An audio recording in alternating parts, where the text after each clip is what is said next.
Rain plastered Maeve's hair to her skull as she shoved the soggy paper room key into the slot. A green light flashed. Inside, it smelled of bleached carpets and stale mints. It was the scent of absolute, pathetic freedom. She had $800 in a damp envelope, a bruised jaw, and a dead phone. She thought she had finally hit rock bottom. She didn't know rock bottom had a balcony, or that the man smoking on the other side of the frosted glass partition was currently deciding where to bury a body. Fluorescent lights buzzed in the hallway, casting a sickly yellow pallor over the beige doors.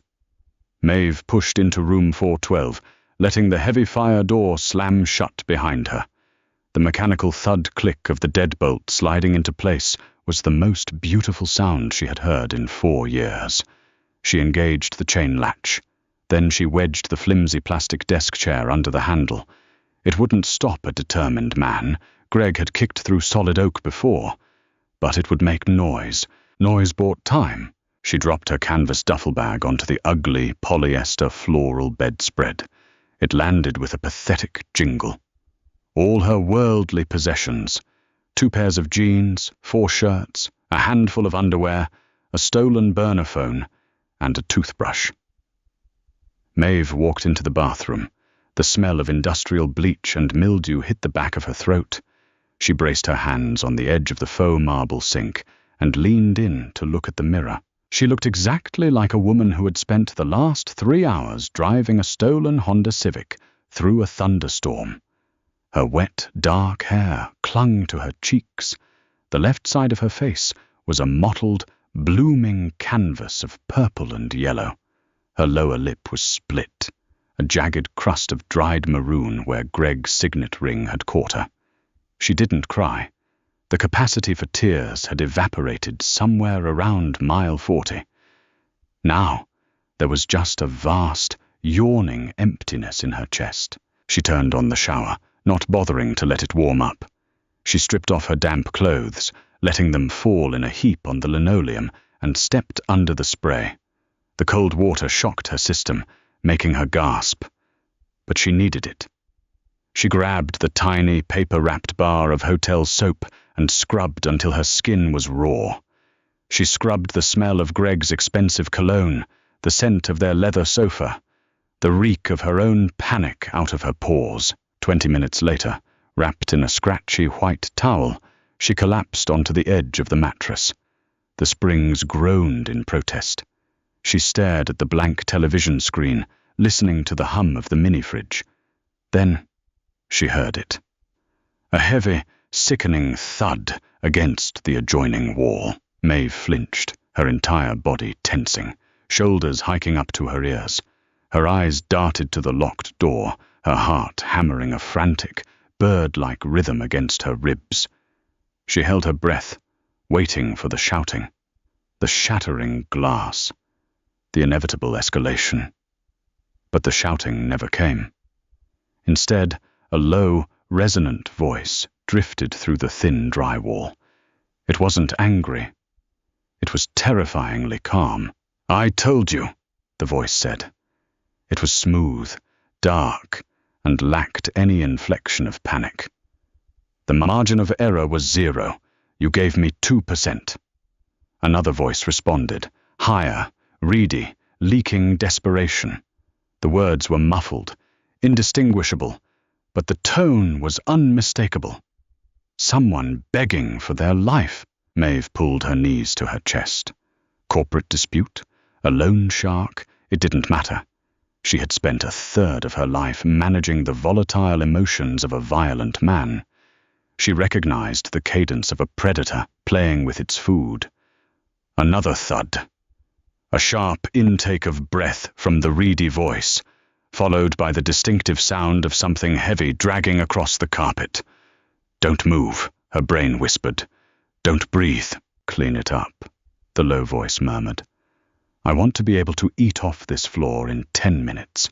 Maeve let out a slow, shaking breath. The wall separating room 412 from room 414 felt as thin as tissue paper. She dragged herself up, grabbed a clean t-shirt and her sweatpants, and dressed in the dark. She crawled under the stiff sheets, turning her back to the adjoining wall. She was exhausted down to the marrow of her bones. A man could be getting dismembered next door, and she honestly didn't think she had the energy to call the front desk. She closed her eyes, letting the rhythmic, methodical sounds of scrubbing from room 414 lull her into a fragmented, uneasy sleep. Sleep abandoned her at 2:14 a.m. Her jaw throbbed with a dull, insistent ache that radiated up into her temples. The room was suffocatingly hot. The AC unit rattled, but produced nothing more than a lukewarm wheeze. Maeve kicked off the sheets. She needed air. She padded barefoot to the sliding glass door, fighting the heavy curtains. The door was stuck on its track. She gritted her teeth, grabbed the handle with both hands, and yanked. It gave way with a loud, metallic screech that sounded like a gunshot in the dead of night. She froze, wincing, waiting for a response. Nothing. She slipped out onto the narrow concrete balcony. The rain had stopped, leaving the city air thick, humid, and smelling of wet asphalt and fast food grease. Below her, the highway was a ribbon of orange streetlights and occasional headlights. She leaned against the railing, letting the damp wind cool her flushed face. A sharp scrape, followed by a metallic click, broke the silence. Maeve turned her head. The balconies were separated by a panel of frosted safety glass, reinforced with chicken wire. It obscured details, rendering whoever was on the other side into a hazy, shifting silhouette.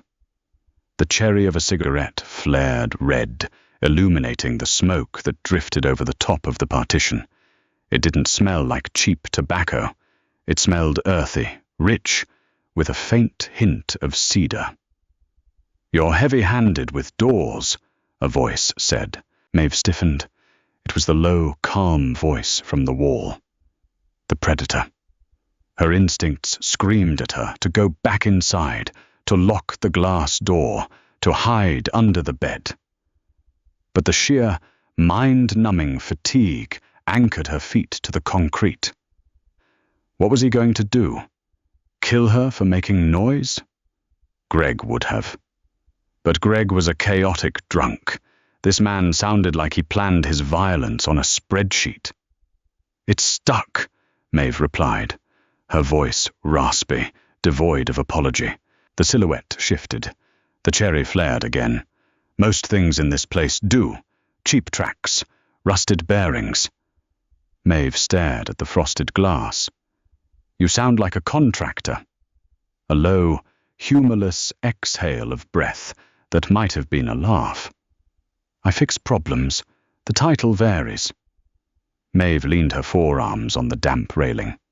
"Well, if you've got a wrench, the AC in 412 is basically a space heater." "I'll pass the message along to management." Silence stretched between them, filled only by the distant roar of a semi-truck on the highway. Maeve watched the smoke curl into the night sky. She hadn't smoked in 5 years. Greg hated the smell of it in her hair. But right now, her lungs ached for the harsh bite of nicotine. "Do you have another one of those?" she asked. The silhouette went perfectly still.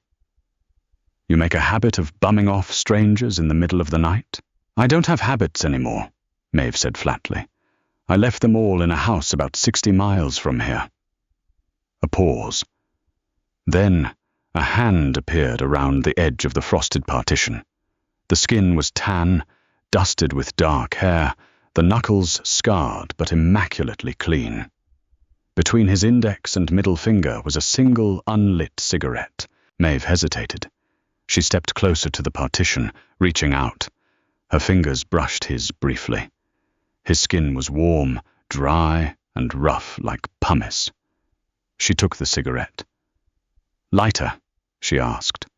The hand retreated, then returned, holding a heavy, matte black Zippo. Maeve took it. It felt solid, expensive, entirely out of place at a roadside motel. She flicked it open. The flame illuminated her face, the bruised cheekbone, the split lip, The dark circles under her dead eyes. She caught a glimpse of his silhouette leaning closer to the glass. He had to be looking at her.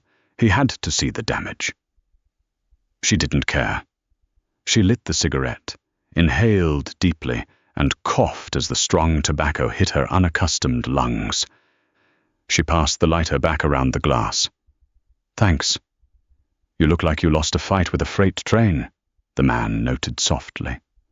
There was no pity in his tone, only observation.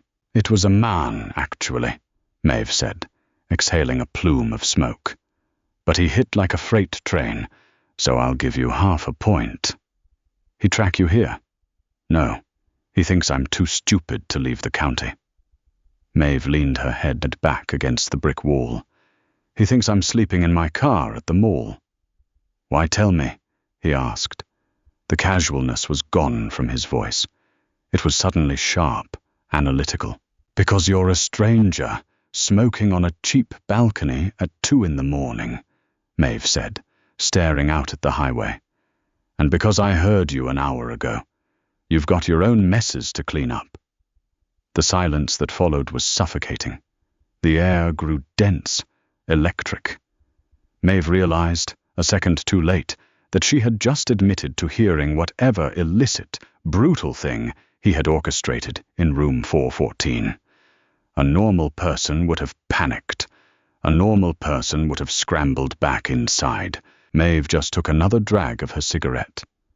"You have exceptional hearing," the man finally said, his tone dangerously soft. "Thin walls," Maeve countered. "Don't worry. I'm deaf, blind, and mute when it comes to other people's business. I have enough problems trying to keep my own teeth in my head." She flicked the ash over the railing. "You don't sound afraid," he observed. Maeve let out a bitter, exhausted sigh. "I'm too tired to be afraid. Fear takes energy. Right now I'm just hoping the ice machine down the hall actually works." She didn't wait for him to respond. She dropped the cigarette stub onto the concrete, crushed it under her heel, and walked back inside. She wrestled the glass door shut, locking it with a defiant snap. She didn't bother checking the peephole. She crawled back into bed, the taste of rich tobacco lingering on her tongue, and for the first time in days, her heart beat at a normal pace. 3 a.m. The throbbing in her jaw had upgraded from a dull ache to a blinding, jagged spike of pain. It felt like someone had driven a hot nail into her cheekbone. Maeve groaned, burying her face in the synthetic pillow. It didn't help. She needed ice. Desperately. She sat up, her head swimming. She grabbed the plastic faux leather ice bucket from the desk. She didn't bother changing out of her oversized band t-shirt and loose sweatpants. She slipped her bare feet into the complimentary terry-cloth hotel slippers, unlatched the deadbolt, and stepped into the hallway. The corridor was silent, save for the low hum of the vending machines around the corner. The geometric pattern on the carpet, hideous interlocking brown and orange hexagons, seemed to warp and shift as she walked. She rounded the corner toward the alcove that housed the ice machine and the elevators. She stopped dead. The elevator doors were propped open with a brass luggage cart. Standing in the center of the alcove was a man roughly the size of a commercial refrigerator, wearing a poorly fitting dark suit. He had a thick neck and a flattened nose. At his feet, kneeling on the ugly carpet, was a second man. The kneeling man was pressing a thick, white hotel towel against the thigh of a third man, who was slumped against the wall, breathing in shallow, wet gasps. Blood. Dark. Thick and almost black under the fluorescent lights, was pooling on the orange hexagons. Standing over them all, leaning casually against the ice machine, was a man in a perfectly tailored charcoal vest and slacks. The sleeves of his crisp white shirt were rolled up to his elbows, revealing forearms corded with muscle and faint, sprawling ink. He had dark, neatly styled hair and eyes the color of slate. He was smoking a cigarette, The rich, earthy scent of cedar filled the alcove. It was him, the predator from the balcony. Kieran. Though she didn't know his name yet, his presence commanded the space-like gravity. The giant by the elevator saw her first. His hand instantly moved inside his suit jacket. The kneeling man snapped his head up, reaching for his waistband. Maeve stood perfectly still. The plastic ice bucket dangled from her fingertips. Kieran turned his head slowly. His slate eyes locked onto her. He took her in, the messy hair, the brutalized face, the oversized shirt, the absurd hotel slippers. A flicker of something unreadable crossed his features. Surprise? Amusement? It was gone before she could analyze it. He raised a single finger, an imperceptible gesture to his men. The giant's hand stopped moving. "Room 412, Kieran murmured. His voice was just as smooth, just as commanding face to face as it had been through the wall. Maeve stared at the bleeding man on the floor. He let out a low moan. She looked at the blood soaking into the carpet. She looked at the giant. Then she looked at Kieran. Her brain, traumatized and rewired by years of unpredictable domestic violence, processed the threat. Greg would have screamed. Greg would have thrown the ice bucket at her head for interrupting him. Greg was a lit match in a gas station. This man? This man was a scalpel. Precise. Intentional. He didn't kill for sport. He killed for a reason. And Maeve wasn't a reason. She let out a heavy, rattling sigh. "Are you going to shoot me?" she asked, her voice cracking slightly, dropping all pretense of politeness. "Because if you're not, I really need to get to that machine. My face is on fire." The giant blinked, visibly thrown by her reaction. The man applying the tourniquet paused. Kieran slowly took the cigarette from his mouth. He looked at the ice machine, then back at her. He didn't smile, but the tension in his jaw relaxed a fraction. "Victor," Kieran said, his eyes never leaving Maeve. "Step aside." The giant, Victor, looked at his boss like he had lost his mind, but he obediently shuffled to the left, giving her a narrow path. Maeve walked forward. She stepped carefully over a trailing smear of blood, her terrycloth slippers padding softly on the dry patches of carpet. She approached the ice machine. Kieran was standing less than a foot away. Up close, he was taller than she realized. Broad shoulders, a faint scent of gunpowder underneath the expensive tobacco and mint. She jammed the plastic bucket under the dispenser and pushed the silver button. The machine roared to life, violently spitting crushed ice into the bucket. The noise was deafening in the tense silence of the alcove. While the bucket filled, she risked a glance up at him. His eyes were studying her bruised face with clinical detachment. "You really didn't see anything," he said, quietly over the roar of the ice. It wasn't a question. It was an instruction. "I came for ice," Maeve replied, pulling the bucket away. "I got ice. I'm going back to bed." "Someone might come looking for you," he noted. The freight train. Maeve adjusted her grip on the freezing plastic. "Let him. I'm too tired to keep running."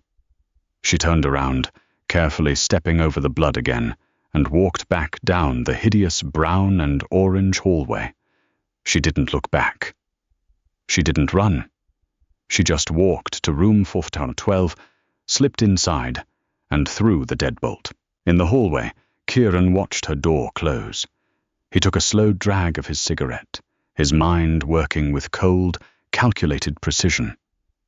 "Boss?" Victor grunted. She saw Jimmy. "She didn't see anything, Victor," Kieran said softly, turning his attention back to the bleeding man on the floor. "Get him in the elevator. We have a mess to clean up." He glanced one last time down the hall toward 412. "And make sure nobody goes knocking on that door." Morning dragged itself into room 412 with the dreary, grey persistence of a hangover. Maeve woke with a sharp gasp, her hand instinctively flying to her face. The ice in the plastic bucket had melted into a lukewarm puddle on the nightstand. Her cheekbone felt tight, the skin stretched to its absolute limit over a knot of swollen tissue. When she blinked, her left eye registered only a blurry, restricted tunnel of light. She peeled herself off the mattress. Every joint cracked and protested. She shuffled to the door, pressed her good eye to the peephole, and saw nothing but the ugly beige wall opposite her room. She undid the chain, removed the chair, and cracked the door open. The hallway smelled aggressively of industrial pine cleaner and bleach. The spot near the ice machine where the man had bled out was perfectly clean, save for a large, damp patch on the orange and brown carpet. A bright yellow plastic sign rested over the damp spot. Caution. Wet floor. Maeve let out a dry, rasping sound that might have been a laugh if her throat hadn't been so parched. She closed the door, splashed cold water on her face in the bathroom, and grabbed her room key. She needed coffee. She needed food. Most importantly, she needed to figure out how far $800 would get her. The motel lobby was a miserable affair. Faded travel brochures sat in a spinning wire rack. A television mounted in the corner played a morning news broadcast on mute. In the center of the room, a faux wood table held 2 industrial coffee carafes, a basket of bruised apples, and a stack of styrofoam cups. Maeve poured herself a cup of the dark, sludgy liquid. It smelled like burnt toast. She wrapped her cold hands around the thin styrofoam, letting the heat seep into her palms. You should put ice on that. Again.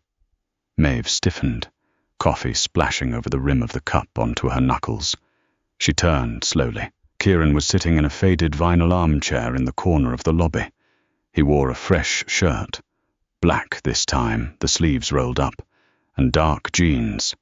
A sleek, matte black laptop sat closed on the small table next to him, alongside a ceramic mug that definitely hadn't come from the motel's complimentary breakfast bar. He was watching her with the same detached, clinical focus he had used the night before. The ice machine was compromised, Maeve said, her voice gravelly. She didn't look away. She took a sip of the terrible coffee. It tasted like ash. The mess was handled, Kieran replied, uncrossing his long legs. Management was very understanding. I'm sure they were. Maeve walked over to the basket of fruit, picked up an apple, and inspected a massive brown bruise on its side. She put it back. Does your company always conduct business in front of the vending machines? Only when a schedule gets interrupted. Kieran leaned forward, resting his forearms on his knees. You didn't pack your car this morning, the green Civic in the back lot. Panic, cold and sharp, spiked in Maeve's chest. How do you know what I drive? I know what everyone on the 4th floor drives, he stated simply. It's a liability not to. The registration on the plates doesn't match the name you used at the front desk, Sarah. Maeve gripped the styrofoam cup tighter. She had used a fake name, paying in cash for 3 nights. The fact that he knew her alias, her car, and her plates made the walls of the lobby feel incredibly close. It's my sister's car, Maeve lied, her heart hammering against her ribs. Kieran's gaze dropped to her trembling hands, then trailed up to the purple and black swelling around her eye. Your sister has terrible taste in vehicles, and you have a terrible poker face. If the man who did that to you is looking for the Civic, you're a sitting duck in that parking lot. He's not looking for the car. He cancelled my credit cards and my phone plan. He thinks I'll crawl back when I run out of gas money. Maeve didn't know why she was explaining this to a man who, hours ago, had stood over a bleeding body. Maybe it was the absolute exhaustion. Maybe it was the fact that he was the only person who had looked at her bruised face without a trace of pity. Pity was suffocating. Kieran's cold pragmatism felt like breathing room. "Will you?" he asked. "I'll drive off a bridge first." Kieran studied her for a long, silent moment. "There's a diner 2 blocks south. The food here will kill you faster than your ex-husband." He stood up, retrieving his laptop. "Don't loiter in the lobby. It makes the staff nervous." He walked past her, the faint scent of cedar and expensive soap trailing in his wake. Maeve watched his broad back disappear into the stairwell. She looked down at her burnt coffee, dumped it in the trash, and walked out into the humid morning air. The pawn shop was crammed between a failing laundromat and a boarded-up liquor store in a strip mall that smelled of stale urine and exhaust fumes. Maeve pushed the heavy glass door open. A bell jingled cheerfully, entirely at odds with the thick, suffocating atmosphere inside. The air was heavy with dust and the metallic scent of old brass, cheap electronics, and desperation. A man with a thinning comb-over and a grease-stained shirt sat behind a reinforced glass counter. He barely looked up from his phone when she approached. Maeve didn't speak. She reached into a pocket and pulled out the small, velvet box she had shoved in there before fleeing. She opened it and slid it under the arched gap in the glass. Inside sat a platinum engagement ring with a 2-carat center diamond. It was flawless. Greg had bought it to impress his business partners, not her. It was heavy, ostentatious, and snagged on everything. The pawnbroker set his phone down. He picked up a jeweler's loupe, screwed it into his eye, and pulled the ring under a harsh desk lamp. Maeve looked down at her left hand. There was a distinct, pale indentation around her ring finger, a ghost of the shackle she had worn for 4 years. The skin there was smooth and white, untouched by the sun, bordered by faint red friction marks. She rubbed her thumb over it. It felt strange to have her hand be so light. "Inclusions in the center stone," the man muttered, his voice nasal. "Bands scratched. Market's flooded with these right now." "It's flawless," Maeve said, her voice dropping an octave. "I have the GIA certificate in the box. It appraised for $22,000. The pawnbroker dropped the ring back into the box and pushed it toward her. "I'm not an insurance company, lady. I'll give you $400. Maeve's good eye narrowed. $400? Are you insane? "I'm running a business. You look like you need the cash today." $400. She wanted to scream. She wanted to shatter the glass separating them, but the exhaustion anchored her. She had $800. $400 meant gas, food, and maybe a burner phone charger. It meant another few days of breathing. $500, she croaked. The man sighed, opened a cash drawer, and slid 5 crisp $100 bills under the glass. "Sign the ledger." 10 minutes later, Maeve was sitting in the stifling heat of the stolen Civic. She had stopped at a convenience store, purchasing a cheap charging cable and a bottle of ibuprofen. She plugged the burner phone, a prepaid brick she had bought months ago, and hidden in the bathroom vent, into the car's cigarette lighter. The screen flickered to life. The harsh white glare illuminated the cramped interior of the car. It took 2 minutes for the network to connect. When it did, the phone began to vibrate violently in her palm. 27 missed calls, 14 unread messages. They were all from an unknown number. Greg was smart enough not to use his own phone. Maeve's throat closed up. The air in the car suddenly felt too thin to breathe. Her fingers trembled as she opened the voicemail inbox. She tapped the most recent message, bringing the phone to her ear. Static. Then, the unmistakable sound of a lighter flicking. A heavy exhale of smoke. "You took the Civic," Greg's voice crackled through the cheap speaker. It wasn't loud, it wasn't a scream. It was a low, conversational murmur, which was infinitely worse.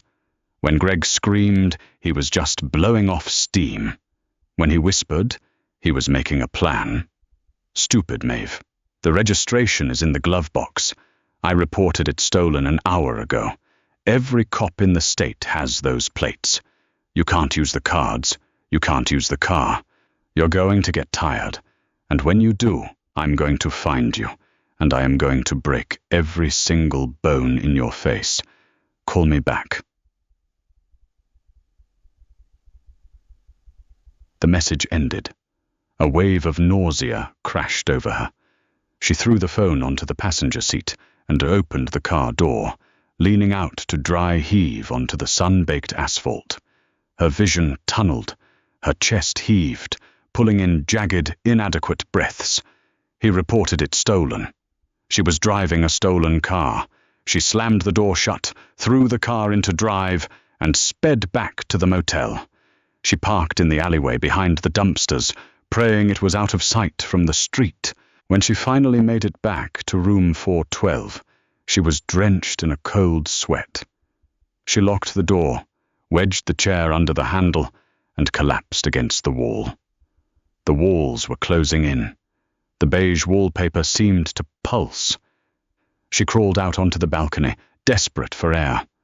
The late afternoon sun was baking the concrete, but she didn't care.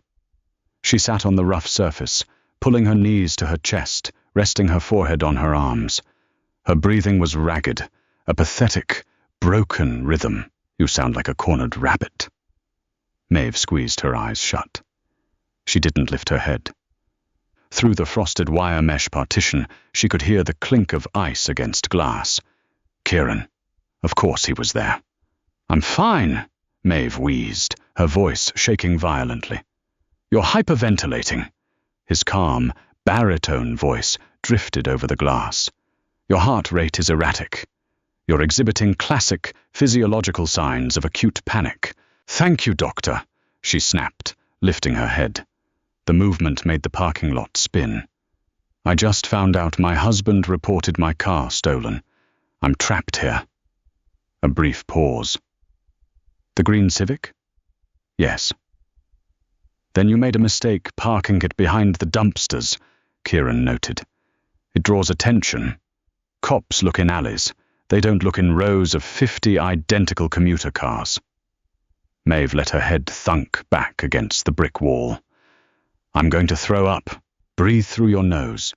4 seconds in, hold for 4, exhale for 6. She ignored him, pulling her hair in frustration. "You don't understand.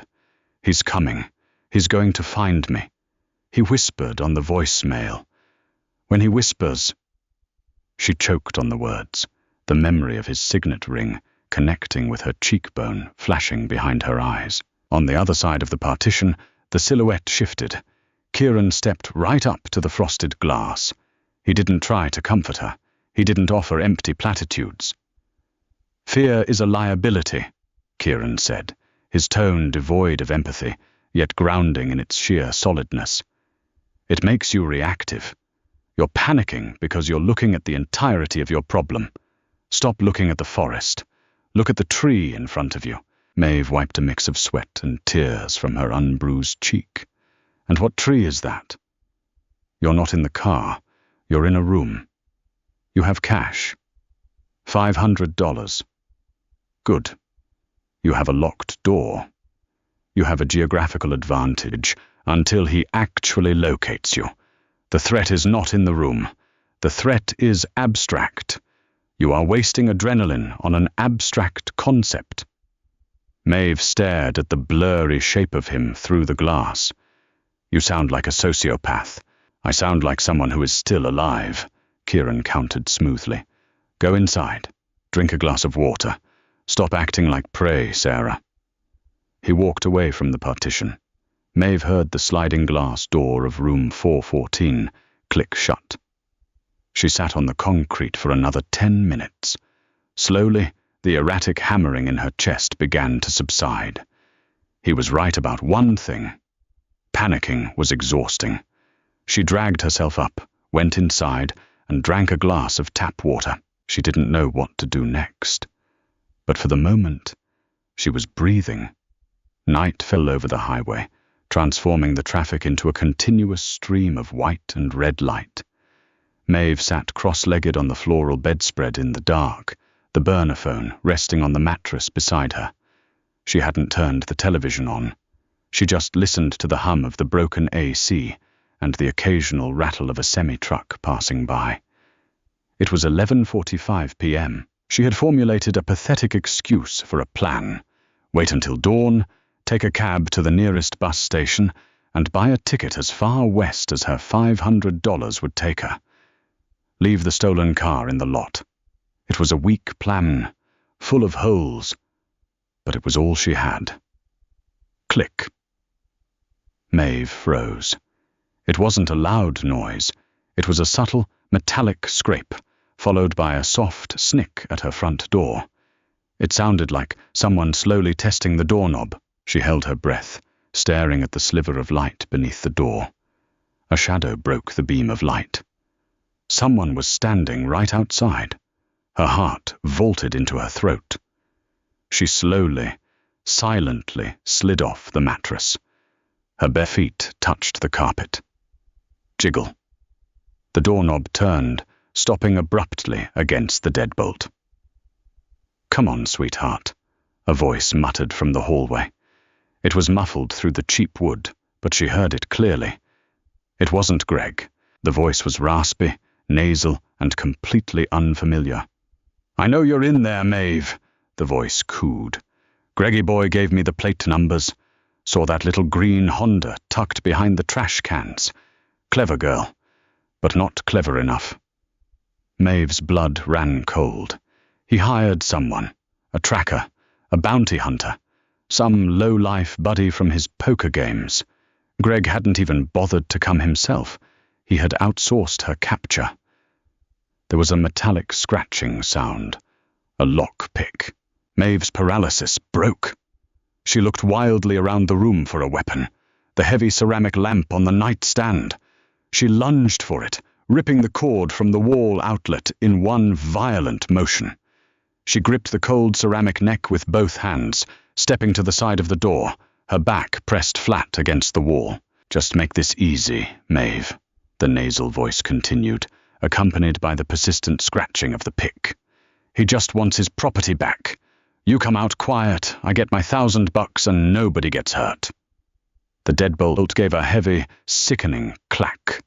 He had unlocked it. The only thing holding the door shut now was the flimsy chain and the plastic desk chair wedged under the handle.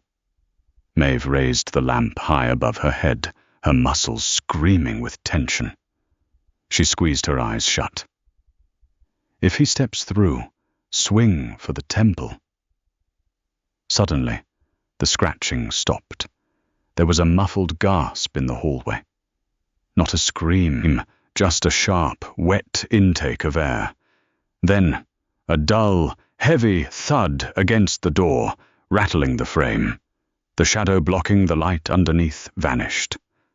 Silence. Heavy, suffocating silence. Maeve stood frozen, her arms shaking violently under the weight of the lamp. Seconds ticked by, agonizing and slow. She didn't move. She barely breathed. A sharp, authoritative double tap sounded on the wood. "Open the door." It was Kieran. Maeve lowered the lamp slowly, her hands slick with cold sweat. She leaned forward, pressing her good eye to the peephole. The view was partially distorted by the fisheye lens, but she could see clearly enough. The man who had been picking her lock, a wiry, rat-faced guy in a cheap leather jacket, was slumped unconscious against the opposite wall. Standing over him, adjusting the cuffs of his pristine white shirt, was Kieran. Victor, the giant from the night before, was standing a few feet away, holding a slim leather sap. "Open the door, Maeve," Kieran repeated, his voice low enough not to carry down the hall, but demanding enough to brook no argument. She dropped the lamp onto the bed. Her hands were shaking so badly she fumbled with the chain latch twice before sliding it free. She moved the chair and cracked the door open. Kieran looked at her through the gap. His slate eyes swept over her pale, terrified face, dropping to her trembling hands. There was no pity, only a chilling, calculating assessment. Your problem just became my problem, Kieran stated quietly. Maeve looked past him to the unconscious man on the carpet. He found the car. Greg sent him. I know. He's a local skip tracer. Bottom of the barrel. Kieran glanced down at the man with utter disdain. He was loud. He was sloppy. He brought a lockpick to a door on my floor. Victor grunted, nudging the unconscious man with the toe of his heavy boot. What do you want to do with him, boss? Toss him in the alley? No. If we leave him, he wakes up and calls the husband. Then we have a furious domestic abuser causing a scene in our perimeter. Kieran didn't even look at Victor. His eyes remained locked on Maeve. Zip-tie him. Put him in the trunk of his own car. Drive it to the impound lot across town and lose the keys. On it, Victor mumbled, stooping down to effortlessly hoist the wiry man over his massive shoulder like a sack of laundry. He lumbered down the hallway, leaving Maeve and Kieran alone. Maeve leaned her forehead against the edge of the door. The adrenaline crash was imminent. She could feel her knees buckling. "Thank you," she whispered, the words tasting like ash in her mouth. "Don't thank me. I didn't do it for you," Kieran said flatly. "I did it because I am conducting sensitive negotiations in room 414 tomorrow, and I cannot have a domestic dispute drawing local law enforcement to this floor." Maeve let out a pathetic, breathy laugh. "Right, of course. Just maintaining the perimeter." "Exactly." Kieran took a step closer, pushing the door open a few inches wider. "Your room is compromised. If this idiot found you, it's only a matter of time before the husband realizes his scout went missing and comes himself." "I'll leave," Maeve said, turning to grab her duffel bag. "I'll go now. To where? You have no car, $500, and you look like you're going to pass out in the next 30 seconds. Maeve stopped, gripping the canvas strap of her bag.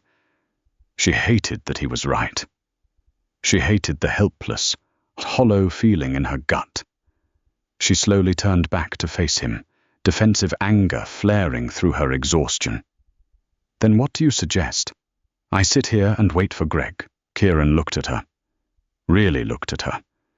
He took in the defiant set of her jaw, the defensive posture, the sheer, stubborn will keeping her upright despite the physical and emotional trauma radiating off her.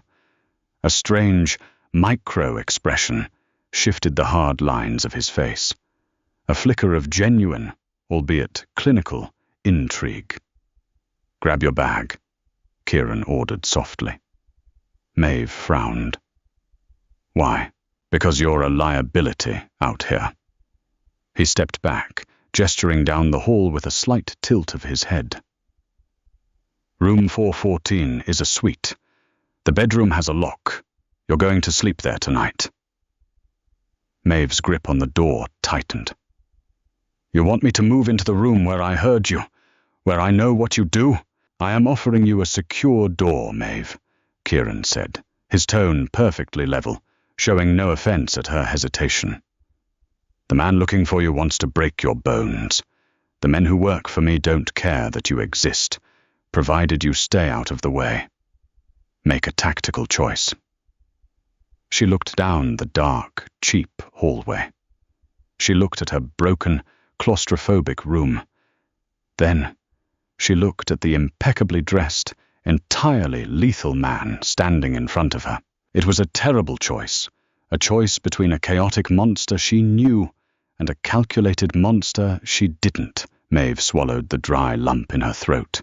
She slung the canvas duffel bag over her shoulder, stepped out of room 412, and walked toward his door. Room 414 was not a standard motel room.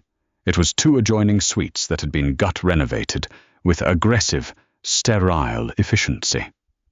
The heavy, lingering smells of bleach and despair from Maeve's side of the wall were completely absent here. Instead, the air was heavily conditioned and smelled faintly of gun oil, roasted espresso, and the sharp, clean scent of high-end dry cleaning. Maeve stood awkwardly near the entryway, the strap of her canvas bag biting into her collarbone. The living area was stripped of the motel's standard, garish furniture. In its place were 2 folding aluminum tables covered in blueprints, several stacked pelican cases, and a portable money counter. 3 men in dark clothing sat around the perimeter, their eyes tracking her with the detached, predatory interest of wolves watching a stray dog wander into their den. Victor was leaning against the far wall, casually unwrapping a roll of medical gauze. Kieran bypassed them all. He walked to the small kitchenette, picked up a bottle of mineral water, and unscrewed the cap. He didn't offer her one. "The bedroom on the left," Kieran said, gesturing with the bottle toward a solid core wooden door. "It has no windows. The ventilation grate is secured. The lock is a deadbolt, reinforced. You go in, you lock it, and you do not come out until I knock twice and say your name. Understood?" Maeve looked at the heavy door, then back at the men. This was insane. She was standing in the nerve center of a criminal enterprise, surrounded by men who killed people in hallways, and she felt an absurd, heavy blanket of relief settle over her shoulders. "What about the guy you put in the trunk?" Maeve asked, her voice rasping. "If Greg doesn't hear from him, he won't hear from him. And if he comes looking, he finds an empty room 412. He assumes his scout missed you." Kieran took a slow drink of the water, his slate eyes pinning hers. "You are safe for the next 6 hours. I suggest you sleep. You look like a corpse." It was the most honest thing anyone had said to her in years. Maeve didn't argue.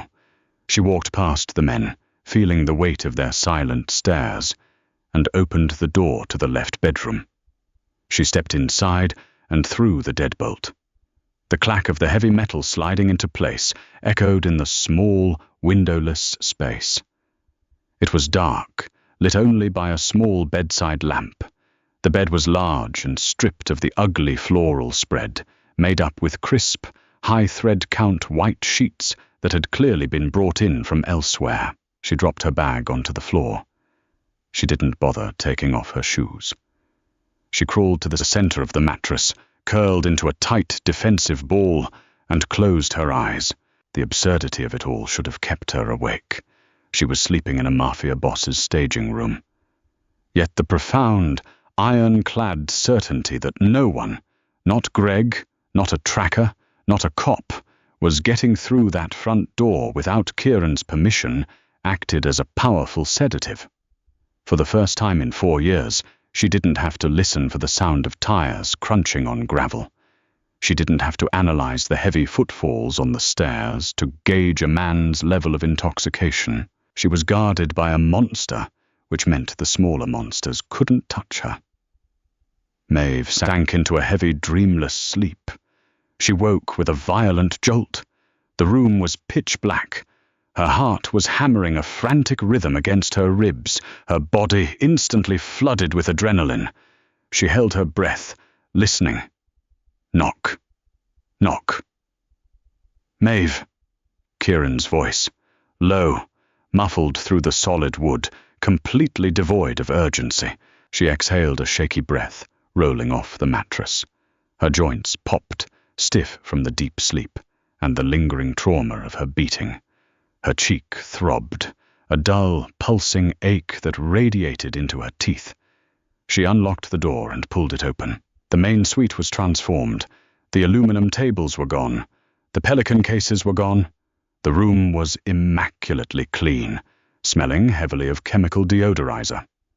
Only Kieran remained.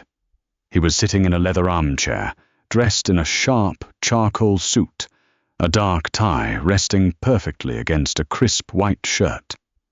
He looked like a Wall Street executive, save for the matte black Sig Sauer resting casually on his thigh. He was checking his watch. It was a heavy, silver chronograph. "It's 6 a.m., Kieran stated, not looking up. "My associates are bringing a vehicle around to the loading dock in 10 minutes. They will drive you to the Greyhound station downtown. You'll have enough time to buy a ticket to wherever you want before the morning rush hour begins. Maeve blinked against the harsh fluorescent light of the main room. You're kicking me out. I am relocating a civilian from a volatile operational zone, he corrected, finally looking at her. My business here commences in 30 minutes.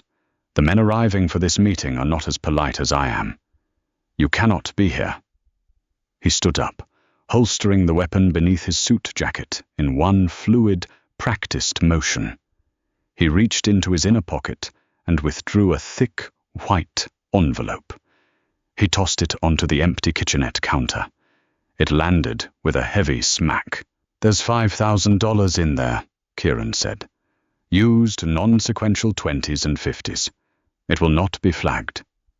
Maeve stared at the envelope. $5,000. It was more money than she had seen in her own name since she married Greg. It was freedom. It was a deposit on a cheap apartment, a burner phone, months of groceries. Why? She asked, her voice cracking. I'm nothing to you. I'm a liability. You said it yourself. Kieran walked toward the door, pausing with his hand on the brass handle. He didn't look back at her. His broad shoulders were tense, the lines of his suit immaculate. Because I despise men who hit women, Kieran said softly, the chill in his voice dropping the temperature in the room. It shows a fundamental lack of discipline. And because you didn't scream when you saw the blood by the ice machine. You have good instincts, Maeve. Use them to stay dead. He opened the door. Victor is waiting in the stairwell. Go. The back stairwell smelled of old cigarette smoke and concrete dust. Victor stood by the heavy metal fire door at the bottom of the landing, a massive, immovable silhouette in the dim emergency lighting. Maeve descended the concrete steps slowly, her canvas bag slung over her shoulder, the thick white envelope burning a hole in the pocket of her sweatpants. Morning, Victor grunted, pushing the heavy fire door open. Car's right outside, engines running. Thank you, Maeve whispered. She stepped through the door, the humid, heavy morning air hitting her face. The sky was the bruised purple of early dawn. A black SUV idled by the loading dock, its tinted windows obscuring the interior. Freedom was 10 feet away. She took a step forward. Then she heard the crunch of gravel. It wasn't a tactical, measured footstep. It was a heavy, sloppy stagger. Maeve froze. The hairs on the back of her neck stood up. The air suddenly smelled of stale whiskey, cheap mints, and sour sweat. It was a scent permanently hardwired into her amygdala. Well, well, well. The voice slurred slightly, echoing off the brick walls of the alleyway. Greg stepped out from behind a rusted industrial dumpster. He looked terrible. His blonde hair was greasy and matted to his forehead. His designer polo shirt was wrinkled, stained with something dark near the collar. His eyes were bloodshot, manic, darting between Maeve, Victor, and the idling SUV. In his right hand, he held a heavy steel tire iron. I knew that idiot skip tracer was useless, Greg spat, taking a step closer. He pointed the iron at her. Took me 4 hours to drive down here after he stopped answering his phone. Saw the Civic. Found out you didn't check out of your room. But 412 is empty. He sneered, his eyes dropping to the thick envelope jutting from her pocket. Whose car is this, Maeve? Who are you whoring yourself out to now? Panic, cold and absolute, seized her throat. Her vision tunneled. The bruises on her face throbbed in phantom sympathy. She took a step back, bumping into the heavy fire door. Victor stepped forward, placing his massive frame between Maeve and Greg. Buddy, Victor rumbled, his voice like grinding tectonic plates. You've taken a wrong turn. Turn around and walk away. Greg let out a sharp, hysterical laugh. I'm not talking to you, you overgrown gorilla. I'm talking to my wife. Move. Not happening, Victor said, his hand sliding casually beneath his jacket. Greg didn't see the danger. He only saw an obstacle between him and his property. He tightened his grip on the tire iron. "Maeve, get over here, now, before I make what I did to your face look like a paper cut." Maeve looked at him. Really looked at him. Stripped of the expensive house, the country club memberships, and the carefully curated social image, Greg was just a sweaty, pathetic man standing in an alley smelling of garbage. For 4 years, he had been the apex predator of her world. He had controlled her finances, her friendships, her access to the outside world. He had convinced her she was small, stupid, and utterly dependent on him.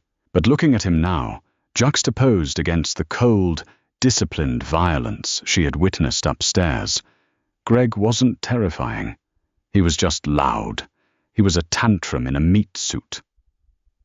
"No," Maeve said. The word was quiet, but it hung in the humid air like a physical object. Greg stopped. His face went slack with shock, the blood draining from his blotchy cheeks. "What did you say to me?" "I said no, Greg." Maeve stepped out from behind Victor. Her legs were shaking, but she forced her spine straight. "I'm not going anywhere with you. You're pathetic." The shock on Greg's face warped instantly into a mask of pure, unadulterated rage. He let out a wordless roar, raising the tire iron and lunged forward. He didn't aim for Victor. He bypassed the giant entirely, fueled by an obsessive, single-minded need to punish his wife for defying him. Victor moved to intercept, drawing his weapon. But the heavy fire door suddenly swung open behind Maeve, smashing violently into Victor's shoulder.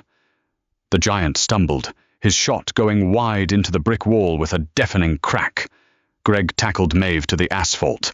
The impact knocked the breath from her lungs.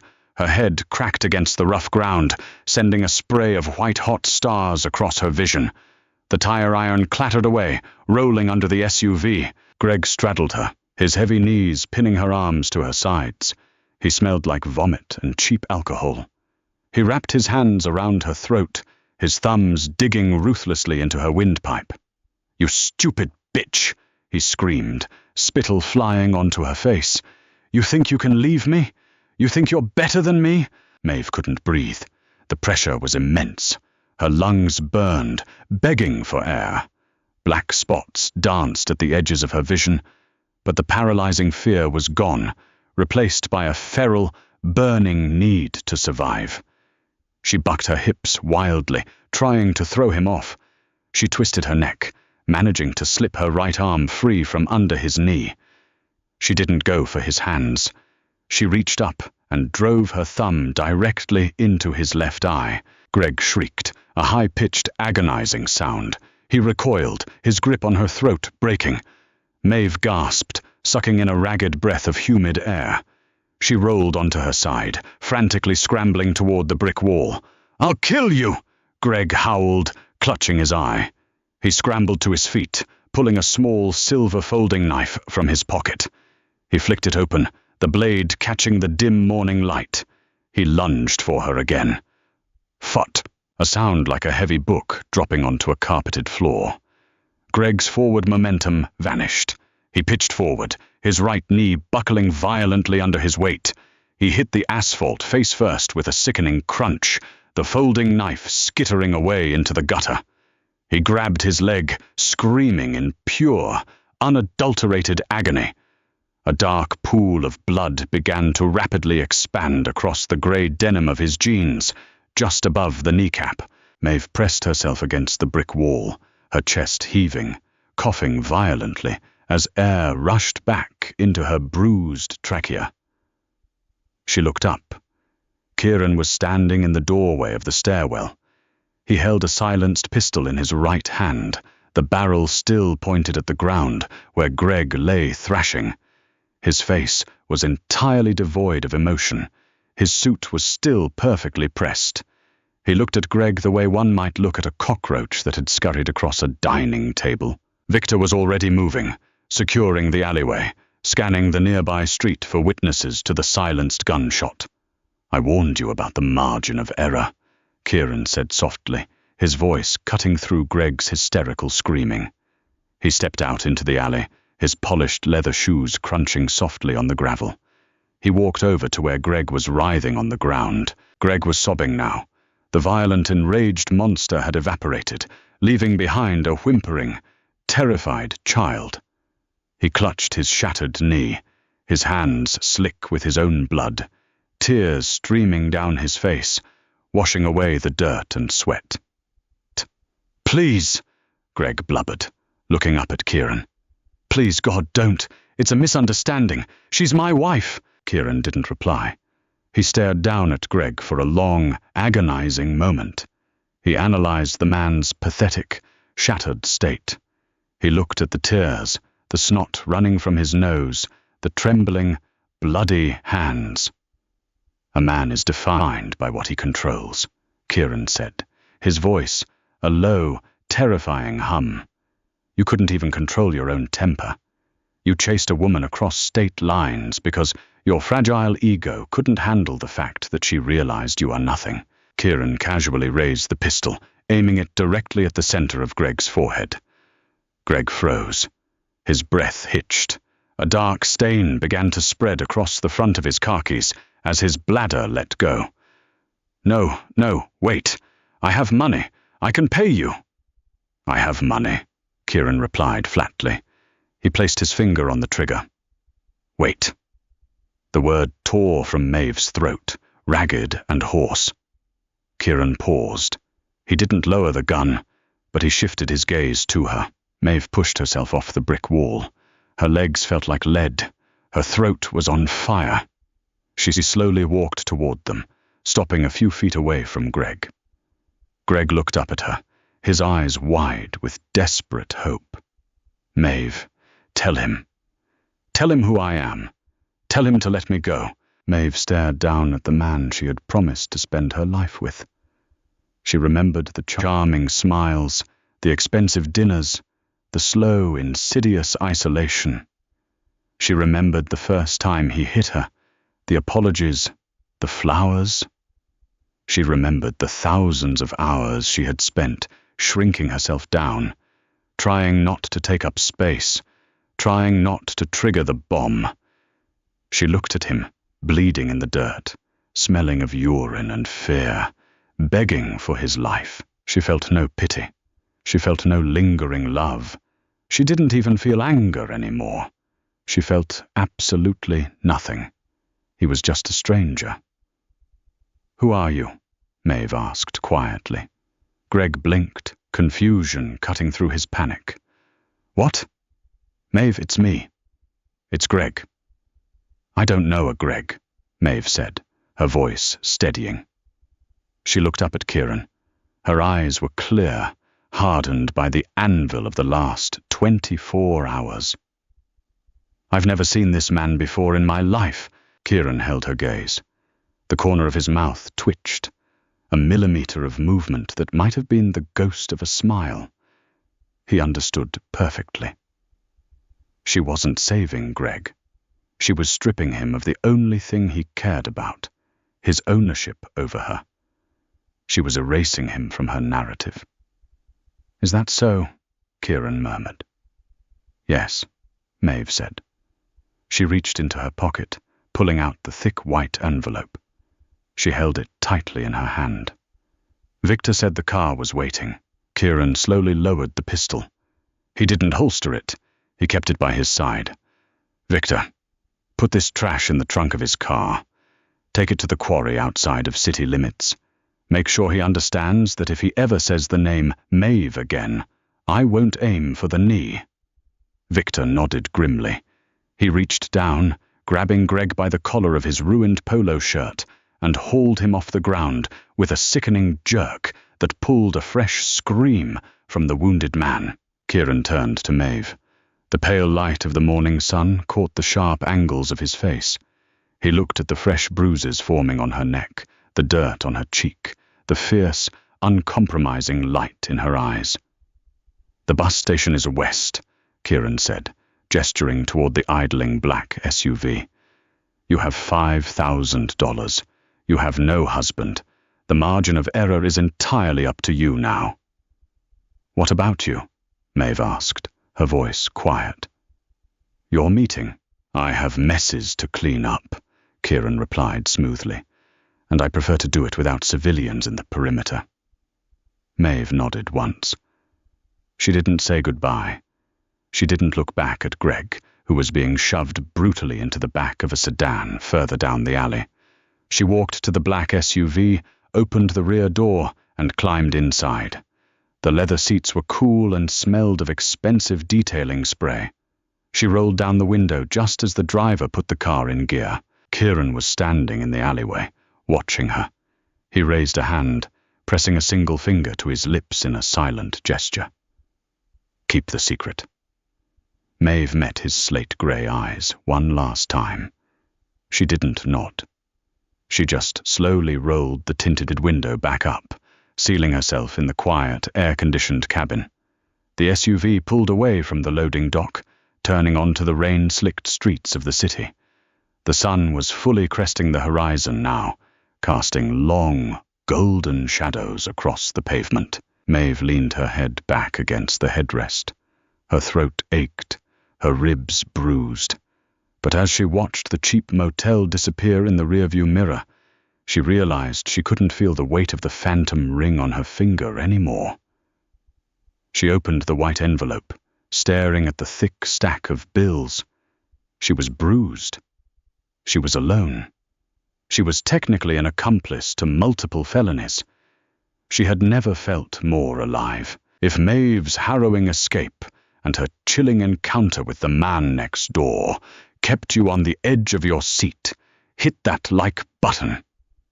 This story proves that sometimes the darkest paths are the only way out of a toxic cage. What would you have done in Maeve's shoes? Would you have taken Kieran's money and run, or made a different choice? Drop your thoughts in the comments below. I love reading your theories. Don't forget to share this video with your fellow dark romance and thriller fans, and subscribe to the channel for more deeply human, grounded storytelling.